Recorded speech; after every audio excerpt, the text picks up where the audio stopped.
Happy Wednesday, everybody. This is Todd and Kelly. That's right. This is the Askem Studios Wedding Podcast coming to you today with episode 3. Don't be afraid to ask. So anyways, sitting here with my beautiful wife and co-owner who likes to say that she's the owner, but anyways, just wanted to, Would you like it better if I just said that I'm the boss instead of the owner? Is that better? You're the boss at home. I'm the boss on the road. That's what you used to tell the couples. Like he gets to boss me around at least for one day. Yeah, but that was before I got really good at it. So, and now that I'm really good, you don't get to boss me around anymore. Yeah, so. I have to take creative ideas. I know, man, it's so hard to be you. So we're excited today. We're getting into the month of May now. So, we're 11 weddings down. And May is a busy month business-wise, but it's also a busy month personal-wise. We have 2 birthdays this month. One of those is today. Yes. Our 16-year-old, now 16-year-old daughter, Samantha. So when I dropped her off at school this morning, I really wanted to embarrass her and yell out the window, "Happy birthday!" Right. But I refrained, being 16, and that would have started a snowball effect. That probably would have lasted the whole day. As we're headed into May, though, we wanted to just kind of take some time to offer some advice to those couples that are the last minute couples that are looking to book for fall. And not just for that, but also for 2023. I think these are just some helpful tips that help out. But what I'm starting to see is this is May. People are starting to realize in their budget that they can afford the videographer. And so they're reaching out. And we're getting a pretty good amount of inquiries, and a lot of those are falling into September, October, November, which is going to be the second half busiest time of the year. So, Kelly, I was really wanting to find out just a common theme. What do you really find are a lot of common questions that you think that we get? So if we're trying to address the tips on the last minute inquiries, what are some common things that you think that we often hear? I don't know that we get a lot of different questions than what we get even for brides that are planning way in advance or have booked in advance. I think definitely the most common questions have to do with the timeline, and what does it kind of look like from our end. We get a lot of questions about packages, what's included. But then we also have a lot of brides that are just I just thought you kind of showed up and recorded the day and we got whatever we got. I don't think that when people hire videographers that they really know exactly what to expect. We do have those occasional brides that know exactly what they want and are very, detailed in telling us what they want. But I think for the most part, most brides are just kind of you tell me what you do. Right. Well, and I think that you're probably right there. I mean, we received not necessarily a timeline, but more or less it was kind of like a shot list. I know that a lot of brides will go on Pinterest and they'll give their photographers shot list of things that they want. And so we actually are going to be doing a wedding this weekend in Myrtle. Again, another beach wedding. Well, Surfside. Oh, Surfside. Let's get it straight. Yeah, I'm sorry. I don't want to offend the people in Surfside. So. Well, they're 2 very different places. Well, all full disclosure, we are pretty popular here in South Carolina with our analytics for the podcast. So I don't want to offend the Surfside, but I don't want to neglect the Myrtle Beach people either. We love you too. So anyways, but I mean, there's no discrimination here, whether you're Myrtle, Surfside, Murrells Inlet. We don't care. We love you all. So anyways, but we did get a pretty detailed list of things that we're going to be recording. And so I think that sparked some interest with me. I went on Google Earth and I was kind of looking at the layout. Google Earth is a great tool to kind of pre-scout the event venue location the day of, because it gives you that 3D aspect, especially because they want drone And so I wanted to make sure that we're able to properly plan ahead according to that. But I think that the more detailed you are with your vendors, and it doesn't even necessarily have to be videography. Obviously, photography is probably already nailed down anyways, because they're the ones that kind of, along with the planner, really drive the timeline for the day of. But just details of whenever it comes to decor and stuff like that, like asking those questions like, okay, what service or what is provided in the service? Do you do this? Do you do that? And, even for the couples that are self-planning. When you're picking your photographer, videographer, or whatever, I think it's important that you remember that it's a very creative process, and so most photographers and videographers, have that very creative side to them.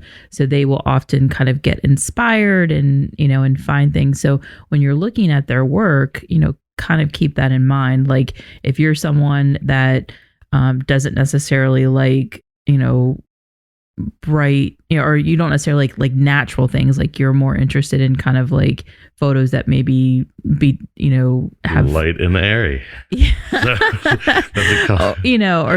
or so, someone that's I really like to have like flash and things like that, like you like the darker imagery and things like that. Just keep that in mind, because everybody kind of has their own style. So when you're picking one, you're going to want to pick what you're drawn to, and that's definitely important, because trying to get someone who's creative to switch and do something different, it may not turn out as you want it to be. Yeah, and I've noticed. So, I mean, with our couples, obviously we have the vendor contact information from the day of. So, like, I'll look at the photographer's work, like, after they've delivered their final product. And often what I like to see is, do our styles match?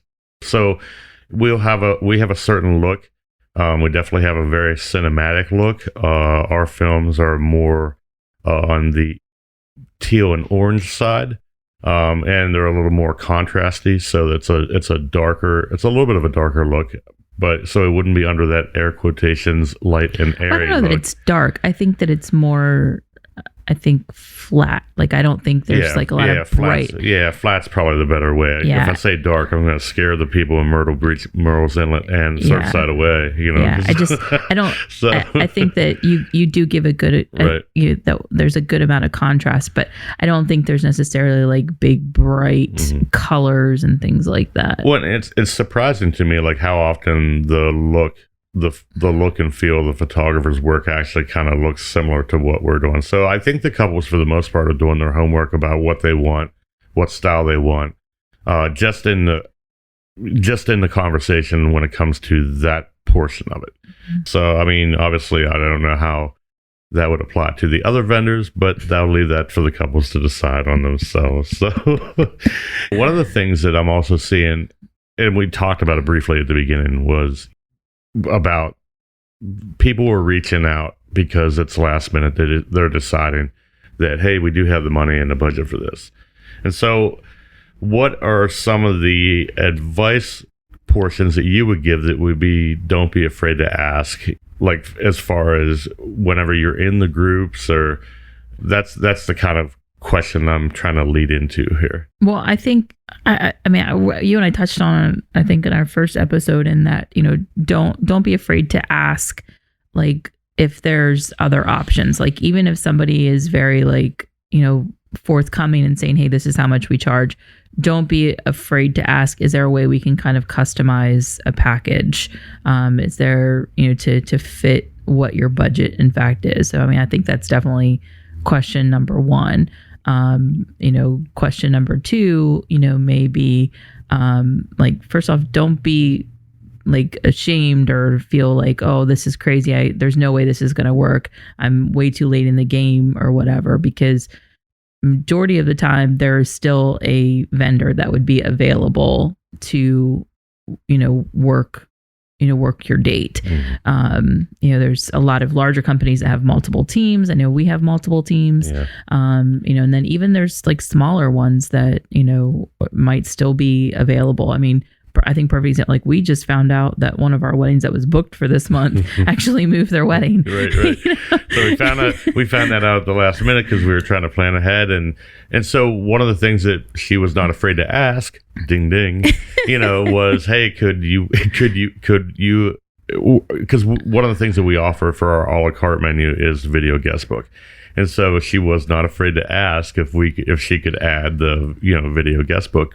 And when she had asked me about it, she's like, I don't know if that was available. And I was like, well, that's when we were first starting out, because this girl got a heck of a deal on her.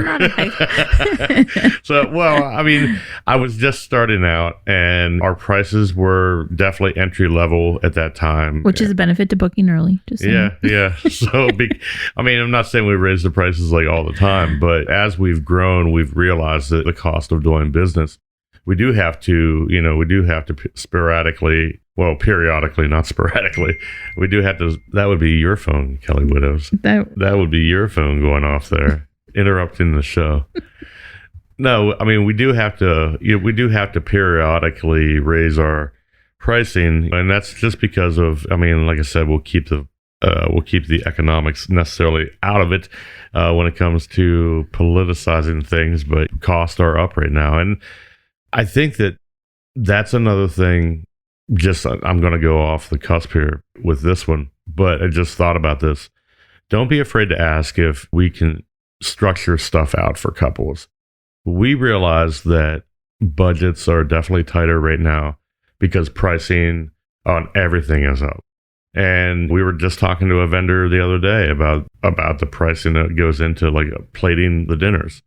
And so, like, I mean, all these costs are going up. So I'm not saying that you're always going to, I mean, the worst you're going to hear is no. So don't be afraid to ask. I know for us, we have definitely worked with couples to kind of structure things out past the date of the wedding. We normally like to take care of things by the wedding date, but we never started when we started doing this. We never started to, get rich off the back of others. And so we're more than willing to work with couples if they obviously just ask. So yeah, I think, when you look at different vendors, like, I mean, obviously that may be more difficult for like a catering company to do that. And that's generally probably why like their deposits are higher, or like, venues, things like that. So they may have like higher deposits, and they may have more, stringent requirements and things like that. But again, I think what you're saying is very valid, that it never hurts to ask. The worst that they're going to say is no. And then you have to kind of figure out what your next step is. Yeah.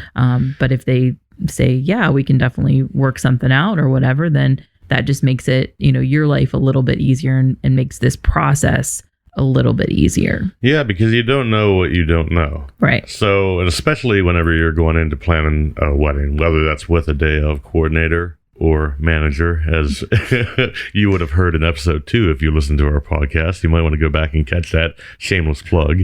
My gosh. But anyways, I mean, I think that like those are whether you don't know what you don't know. So whether it's the day of coordinator, whether it's your wedding planner, whether it's a DJ, whether it never hurts to ask the questions. And I think that when you started with your answer to this question, you definitely brought up a good point. I don't necessarily think that it's a lack of volume of finding a vendor to cover your day. I think the questions you need to ask, though, are, can I see your work? Are you just starting out? In reference to, I'm just going to speak on the videography terms, because I'm in the groups, and it is a shark fest sometimes whenever someone puts up, hey, I'm looking for a videographer on such and such date. And if you don't get with I don't think Shark Fest is a fair terminology. I think everybody is, they're self-promoting. Like that's the idea behind the group, is that you want to see all the options that are available. What I meant was, if you don't respond to the post quickly, your post is definitely very much buried down. And so when I said... So maybe that's the tip you should give, make sure you're reading all of the comments in these posts, and not just going like the first 2 and being like, oh yeah, this is it. Look over over all your options. You don't have to settle for, the first person you talk to because you're scared that you're not going to be able to get somebody else. Well, I didn't mean shark fest like, backhanded. Like I was referring to, I'm just saying that like it can be you can put up a post and in like a matter of like 30 minutes, you've got like 90 responses. So it can be overwhelming for the couples. So maybe don't be afraid to ask the right questions. And in the post, say, I'm looking to get married this date. Here is my budget. This is what I would like to work within. Is there anyone that's willing to work within that? If not, please. That way you can keep your weeding out process to a minimal. Right. Because as much as it is an investment in time for the vendors to procure work, it's also an investment for the couples, time-wise, to read through all the comments. So, all right, I will move on because I'm getting the look from Kelly. So, is there a risk and reward factor that you can think of for waiting to decide?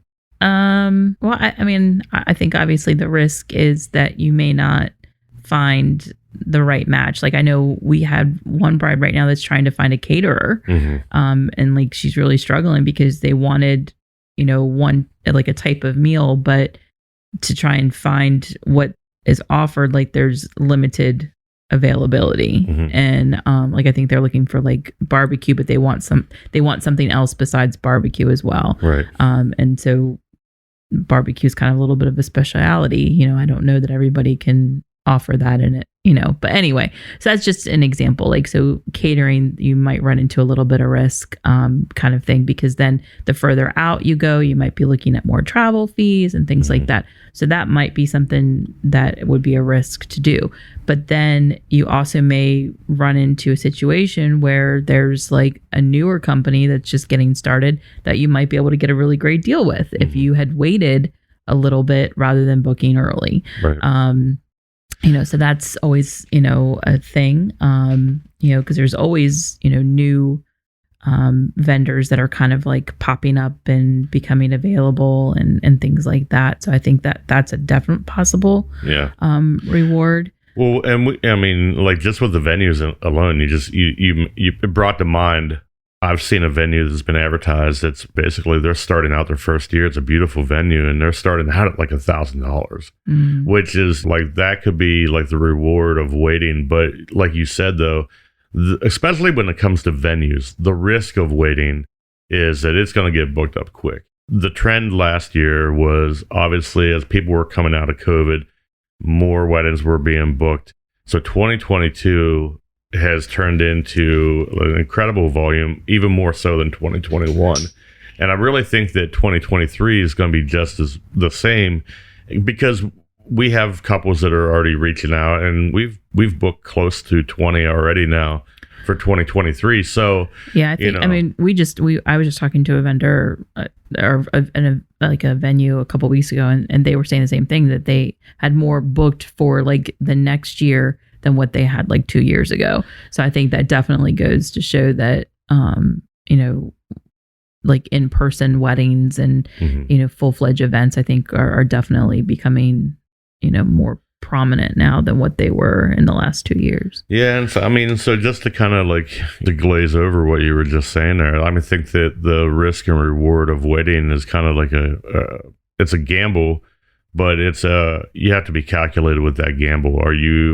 Where are you prioritizing what you need for the, obviously the big ones like the photography, the venue, the catering, those things are going to get booked first.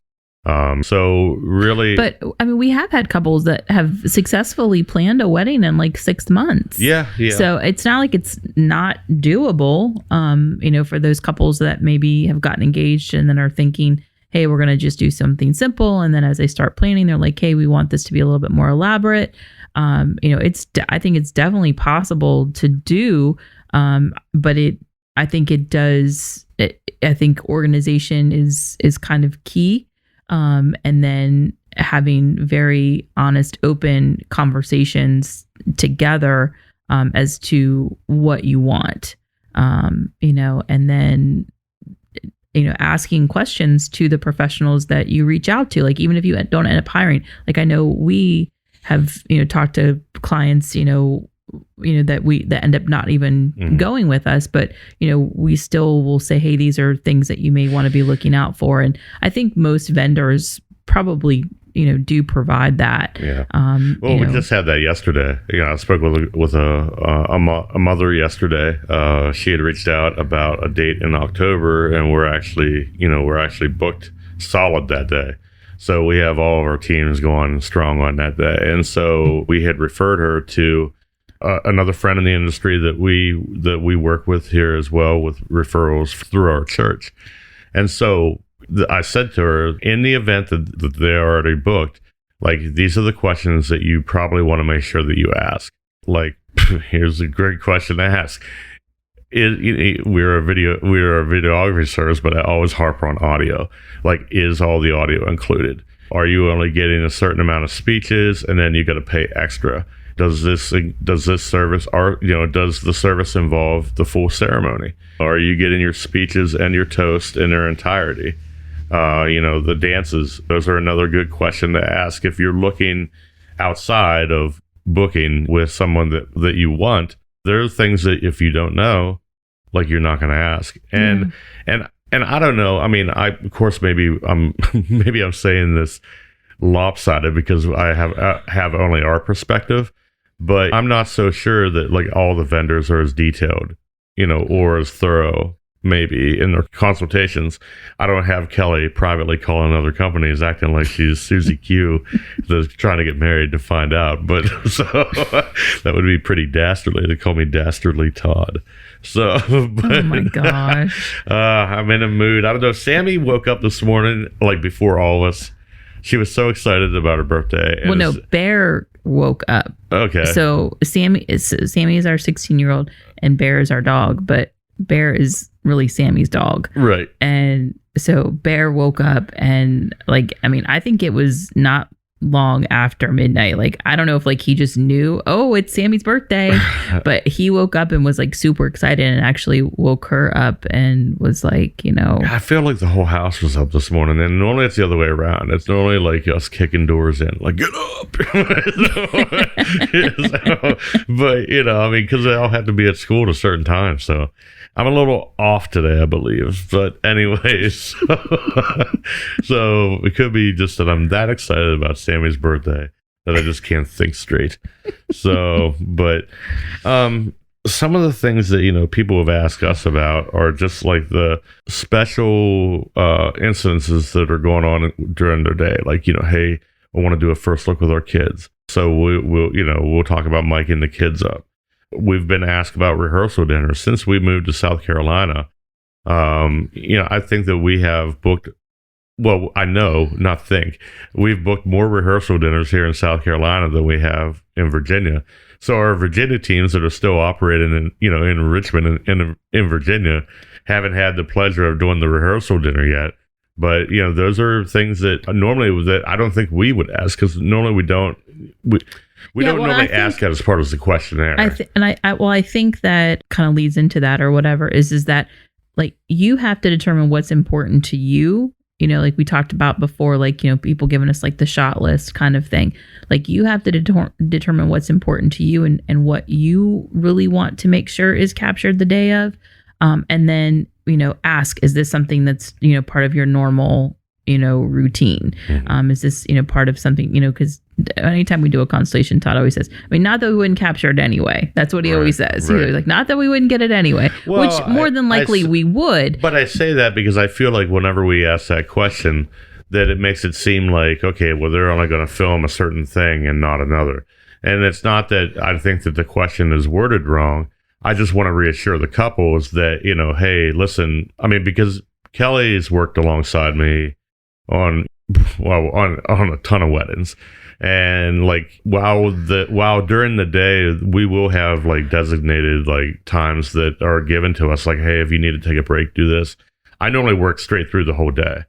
So I'm always in a paranoia state of mind, I guess, and that I'm going to miss something. That you're going to miss something. So, because you won't see me walking around without the camera in my hand, just in case something happens. Yeah. And so, like, that's why I like to say that, like, not that we wouldn't capture it, because, I mean, ideally, if you have us there to capture our day, or our day, if you have us there to capture your day, I want to make sure that we're giving you the best quality and the best ability to capture all the moments of your day as possible. But I think, and one of the things I learned, I think, from like this past weekend, like I loved the moms at the wedding. Like they just truly had such a special bond, like the mom of the groom and the mom of the bride. And so I really just enjoyed watching their interactions. And so I don't know necessarily that the bride and groom would have thought, hey, make sure you catch our moms. But like, if that there's, people that maybe have a special relationship or, kind of, have, a unique personality or whatever, that you're like, hey, I really want to capture that.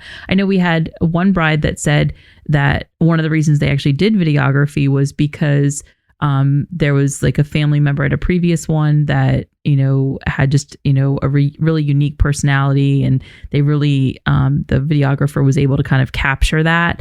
And then like later on, I think the person actually passed away, but they valued being able to look back on that video and see that that person's personality come out in that video. So that was something that they really valued. So like, if that there's somebody that you really want us to make sure we get, that's not necessarily part of like your bridal party or whatever, it definitely doesn't hurt to ask, hey, can you kind of stalk them a little bit, or, just, be a fly on the wall and keep an eye out for, my cousin Joe, who tends to do things that maybe might not be a little more impromptu. Yes, exactly. I don't know about the stalking part. Like, if you ask me to stalk somebody, I'm probably not going to do it in those terms like that. Whatever.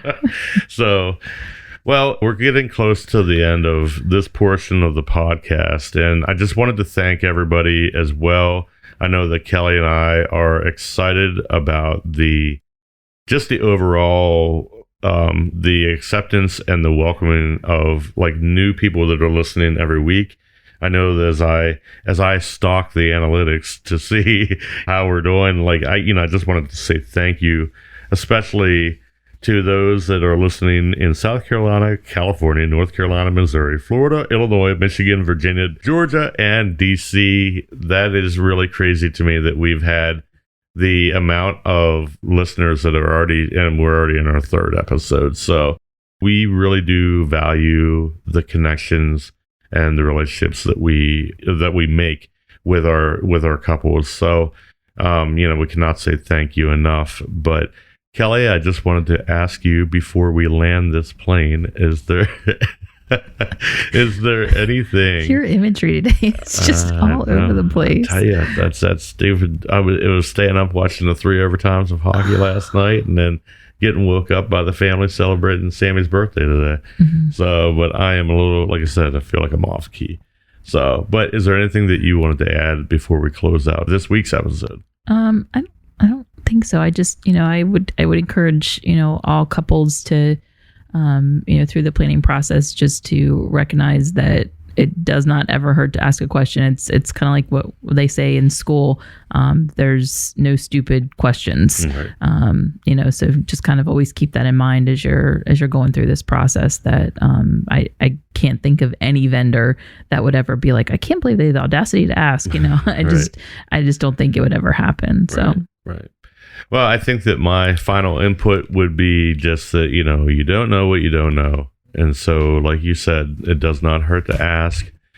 With that said, I'm going to wind this down. Definitely looking forward to this month. It's a busy month. And while we are trying to make sure this is a weekly podcast, we have 13 weddings booked here in May alone. So we're definitely going to have our hands full. So I'm not saying that we will not meet that quota of once a week, but however, Kelly thinks every other week is more. So, but we will see how things go with that. I just wanted to say in advance, but we, once again, thank you to everyone who's listened, and you can find us on Apple Podcast, Google Podcast, iHeartRadio, Spotify, and wherever great podcasts are found. As we close out, I want to say thank you again and say bye, Kelly. Bye, Kelly.